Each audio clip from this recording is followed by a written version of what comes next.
नमस्कार दोस्तों, स्वागत है आपका स्टडी आईक्यू में। आज हम लोग एक बहुत ही दिलचस्प टॉपिक के बारे में बात करने वाले हैं। इंडिया और क्वाड से जुड़ा हुआ एक डिस्कशन होगा। हाल ही में आपने देखा होगा कि क्वाड की मीटिंग हुई थी और इस मीटिंग में कुछ इंपॉर्टेंट डेवलपमेंट्स आई है। इनफैक्ट अगर आप स्टडी आईक्यू पे सर्च करेंगे क्वाड तो आपको लेटेस्ट डेवलपमेंट मिल जाएगी। इस मीटिंग की बहुत सारी डिटेल्स मिलेंगी, लेकिन आज हम लोग स्पेसिफिकली एक चीज के बारे में बात कर रहे हैं कि India is now set to produce corona virus vaccine under the Quad initiative, यानी कि इंडिया और बाकी जो 3 देश है क्वाड के, यूनाइटेड स्टेट्स, जापान और ऑस्ट्रेलिया, ये तीनों मिलकर अभी प्रोड्यूस करेंगे कोरोना वायरस वैक्सीन। तो यहां पे हम लोग इसकी डिटेल्स लेंगे, क्या करने वाले हैं चारों देश, और साथ ही साथ इसके फायदे देखेंगे कि इंडिया के लिए क्या फायदा है, इंडो पैसिफिक के बारे में जरूर बात करेंगे और पूरे विश्व के बारे में बात करेंगे, उनको क्या फायदा मिलेगा इस पर्टिकुलर इनिशिएटिव से। तो बहुत ही इंटरेस्टिंग आपको इंफॉर्मेशन मिलेगी, सो स्टे ट्यून्ड। लेकिन इन सबसे पहले मैं हूं आपका दोस्त राहुल सायगांवकर। अगर आप मुझे फॉलो करना चाहते हो, you can follow me on the IDs that are given here. इसके अलावा अगर आप यूपीएससी सिविल सर्विसेज एग्जामिनेशन की तैयारी कर रहे हैं तो आपके लिए सुनहरा मौका है। हम लोगों ने स्मार्ट कोर्स बनाया which includes both prelims and mains. आप जानते हैं कि नोटिफिकेशन आ चुकी है, एग्जाम जून 27 को है, एप्लीकेशन की आखिरी डेट है मई 24। तो प्लीज ध्यान से फॉर्म भरिएगा, राइट। अपना ऑप्शनल, अपना लैंग्वेज पेपर, सारी डिटेल्स ध्यान से भरिए, राइट। और प्रीलिम्स प्रिपरेशन के लिए जस्ट विजिट studiiq.com। हमारा एक टेस्ट सीरीज चल रहा है जहां पे 40 टेस्ट अवेलेबल है। इसके अलावा भी हमारे पास मेंस कंटेंट है, बहुत कुछ available. Just visit the website और download the app for more information. And remember that we have very easy payment options, we have EMI options available. And finally do not forget to subscribe to our channel study IQ, right. चलिए बात करते हैं खबर के बारे में। जैसे कि मैंने आपको बताया, फर्स्ट क्वाड समिट हाल ही में हुई। Quad leaders met and they supported open and free Indo Pacific. ये सब हम लोग जानते हैं, इसके ऊपर हमारे डिटेल्ड वीडियोस पड़ी है with a lot of critical analysis also. लेकिन हम लोग आज एक पर्टिकुलर इनिशिएटिव के बारे में बात करने वाले, वो है इंडिया, यूनाइटेड स्टेट्स, जापान और ऑस्ट्रेलिया। जो क्वाड है, क्वाड्रिलैटरल सिक्योरिटी इनिशिएटिव, उनकी मेडन समिट में उन्होंने फर्स्ट ऑफ अ काइंड एक डेवलपमेंट किया है, जहां पे उन्होंने वैक्सीन सप्लाई चेन डेवलप करने की बात की है, mainly to address the problem that we are going through. अभी फिलहाल क्या चल रहा है, कोविड-19 का पैंडेमिक, कोविड की महामारी चल रही है। ये वाला पैंडेमिक और अगर आगे भी कोई फ्यूचर पैंडेमिक आएगा, उससे लड़ने के लिए एक वैक्सीन सप्लाई चेन बनाने की बात की है। इन 4 डेमोक्रेसीज ने इंडो पैसिफिक रीजन पे फोकस जरूर है, लेकिन इसका इंपैक्ट ओवरऑल वर्ल्ड पे ही पड़ने वाला है। तो चलिए जानते हैं पहले इनका प्लान क्या है, राइट। प्लान मैंने आपको बता दी कि 4 प्लेयर्स हैं, तो चारों ने अपनी तरफ से एक एक इन्वॉल्वमेंट की है।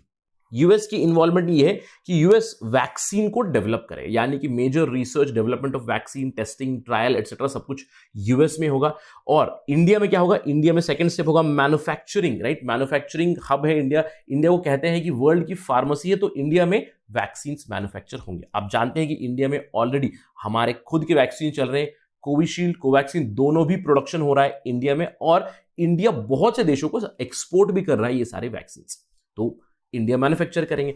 और जापान अपनी तरफ से क्या करेगा, Japan is going to finance these vaccine, यानी कि पैसा आएगा for research, for all the things, Japan will be doing the financing. And finally Australia support करेगा लॉजिस्टिक्स में, स्पेशली इंडो पैसिफिक रीजन में। ऑस्ट्रेलिया के इर्द गिर्द आपने देखा होगा बहुत सारे छोटे आइलैंड्स है, पॉलिनेशिया, माइक्रोनेशिया। अगर आप थोड़ा सा ऊपर आएंगे, south China sea, the entire south east Asia, बहुत सारे आइलैंड देश है। तो यहां पे लॉजिस्टिकल डेवलपमेंट बहुत ज्यादा जरूरी है, और Australia is already some kind of a pioneer here, जिनकी कनेक्टिविटी काफी ज्यादा है, तो वो अपना लॉजिस्टिकल सपोर्ट देंगे यहां पे इंडो पैसिफिक रीजन। तो ये है बेसिक प्लान, 4 लोगों की 4 इन्वॉल्वमेंट और 4 लोगों की 4 कॉन्ट्रीब्यूशन ये। तो आगे चल के हम लोग आशा करते हैं कि ये सक्सेस हो जाए, ताकि पूरे विश्व को ही वैक्सीन मिले, पहले Indo Pacific and then the entire world. अब इस चीज के अलावा, वैक्सीन इनिशिएटिव के अलावा और क्या हुआ इस मीटिंग में, इस मीटिंग में और भी कुछ इंपॉर्टेंट डिस्कशन हुई। हम लोग जानते हैं कि यहां पे इन्वॉल्व थे prime minister Narendra Modi, US president Joe Biden, prime minister Australia के जो है स्कॉट मॉरिसन, और जापानीज प्राइम मिनिस्टर योशिहिडे सुगा। इन्होंने बात की वैक्सीन के ऊपर, जो मैंने आपको बताया क्या प्लान इन्होंने किया, वैक्सीन इनिशिएटिव। इसके अलावा क्लाइमेट चेंज से लड़ने के लिए भी कोलैबोरेशन की बात की, और फाइनली इमर्जिंग टेक्नोलॉजी के ऊपर भी इन चारों देशों ने कहा कि हम लोग कोलैबोरेट करेंगे, राइट। लेकिन हमारा इंपॉर्टेंट डिस्कशन का पॉइंट है वैक्सीन इनिशिएटिव, जो मैंने बता दिया आपको कि 4 लोगों का 4 कंट्रीब्यूशन क्या है। अब बात करते हैं इन सबसे फायदा क्या है। सबसे पहले बात करते हैं इंडिया के बारे में। देखिए, इंडिया को तो बहुत ज्यादा फायदा है, क्योंकि इस क्वाड वैक्सीन इनिशिएटिव से एक प्रूफ हो जाता है कि इंडिया एक फार्मेसी है, global pharmacy of the world है। इंडिया की क्रेडेंशियल काफी बढ़ गई है। इंडिया एक ट्रस्टेड रिलायबल मैन्युफैक्चरर है जो क्वालिटी वैक्सीन सप्लाई कर सकता है, ये पूरे विश्व को पता चल चुका है। इसी की वजह से it's a testimony that the Quad countries, developed countries, they believe in India to produce this vaccine. अब इसके अलावा इंडिया इससे और भी आगे बढ़ सकता है, एक बहुत ही इंपॉर्टेंट क्रिटिकल नोड बन सकता है आगे ग्लोबल हेल्थ सप्लाई चेन में। ना सिर्फ इस पैंडेमिक में, आगे आने वाला कोई भी प्रॉब्लम हो, हेल्थ रिलेटेड इशू, तो India will be the pharmacy of the entire world. और इंडिया ने अपनी क्रेडेंशियल्स ऑलरेडी प्रूव कर दी है। इंडिया ने एस्टैब्लिश किया है कि वो रीजनल और एक रिलायबल और ट्रस्टवर्दी पार्टनर है। इंडिया ने अपनी वैक्सीन मैत्री इनिशिएटिव से ऑलरेडी 70 देशों को वैक्सीन सप्लाई की है, राइट। तो इन सब से पता चलता है कि India is already a responsible power. India has good infrastructure for pharmaceutical production. In fact जो एक्सपोर्ट किया है दूसरे देशों को, वहां पे उन लीडर ने भारत की काफी सराहना की है, उन्होंने अप्रिशिएट किया है इंडिया की मदद, राइट। अब इसके अलावा इंडिया के फायदे तो हमने देख लिए। इंडो पैसिफिक को क्या फायदा है? देखिए, अगर पूलिंग हो रही है इंडो पैसिफिक में इंडिविजुअल कंट्रीज की, जहां पे हर कंट्री ने अपनी अपनी स्ट्रेंथ वीकनेस पता है।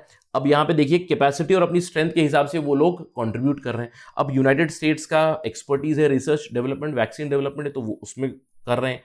जापान पैसा डाल रहा है, ऑस्ट्रेलिया लॉजिस्टिकल सपोर्ट दे रहा है, और इंडिया ऑब्वियसली क्या कर रहा है, इंडिया अपनी फार्मास्यूटिकल प्रोडक्शन की कैपेसिटी दिखा रहा है। तो इस सबसे क्या होगा? इस सबसे पहले तो हेल्प होगी जो डिमांड सप्लाई गैप है इंडो पैसिफिक रीजन में, जहां पे बहुत ज्यादा आइलैंड देश है, लीस्ट डेवलप कंट्री से, स्मॉल आइलैंड डेवलपिंग स्टेट से, तो यहां पे ऑस्ट्रेलिया और जापान लॉजिस्टिकल सपोर्ट अगर प्रोवाइड करेंगे तो इंडो पैसिफिक आइलैंड में एक सॉफ्ट पावर डेवलपमेंट जरूर हो जाएगी पूरे क्वाड की, और अल्टीमेटली मैं कह सकता हूं जो हेल्थ पैंडेमिक, कोविड पैंडेमिक है, वो अल्टीमेटली एंड होगा।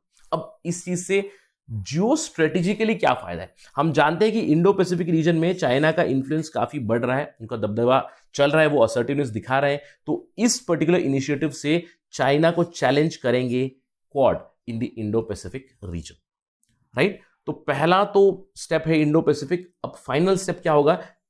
पूरे विश्व के लिए भी इससे एक एग्जाम्पल बनता है। जो क्वाड ने अभी कोलैबोरेशन की है, वो एक टेम्पलेट बन जाता है पूरे विश्व के लिए। जहां कहीं भी रीजनलिज्म चल रहा है, वहां पे देश कुछ इस टेम्पलेट को फॉलो कर वैक्सीन डेवलप कर सकते हैं और वैक्सीन सप्लाई कर सकते हैं अपनी रीजन में।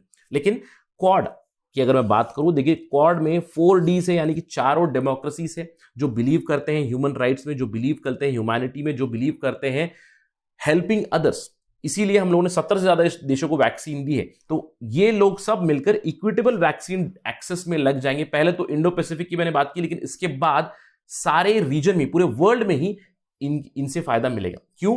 क्योंकि quad it is working very very closely with WHO and it is also working closely with Covax. अब ये कोवैक्स क्या है? कोवैक्स है कोविड-19 वैक्सीन ग्लोबल एक्सेस। ये एक ग्लोबल इनिशिएटिव है जहां पे बहुत से लोग मिले हुए हैं कोविड-19 वैक्सीन को प्रोवाइड करने के लिए, ताकि इक्विटेबली पहुंचे। यानी कि अगर रिच देश है तो वो तो वैक्सीन आराम से ले लेंगे, लेकिन गरीब देशों के पास वैक्सीन कैसे पहुंचेगा? तो इक्विटेबल एक्सेस के लिए कोवैक्स बना है, जो जिनको सपोर्ट कर रहे हैं यूनिसेफ, जिनको सपोर्ट कर रहे हैं गावी, जिनको सपोर्ट कर रहे हैं WHO, और जिनको सपोर्ट कर रहा है CP, that is coalition for epidemic preparedness innovation, और अन्य NGOs जो मदद कर रहे हैं। तो अल्टीमेटली ये जो क्वाड का डेवलपमेंट है, हम आशा करते हैं कि जल्द से जल्द क्वाड का भी एक इंपॉर्टेंट वैक्सीन आए जिसकी एफिकेसी 90% से भी ज्यादा हो, and ultimately we get rid of this covid pandemic. अब इससे फायदा क्वाड को है, इससे फायदा इंडो पैसिफिक को है, और इससे ये क्वाड चैलेंज कर सकते हैं चाइना की हाई हैंडेडनेस जो इंडो पैसिफिक रीजन में चल रही है।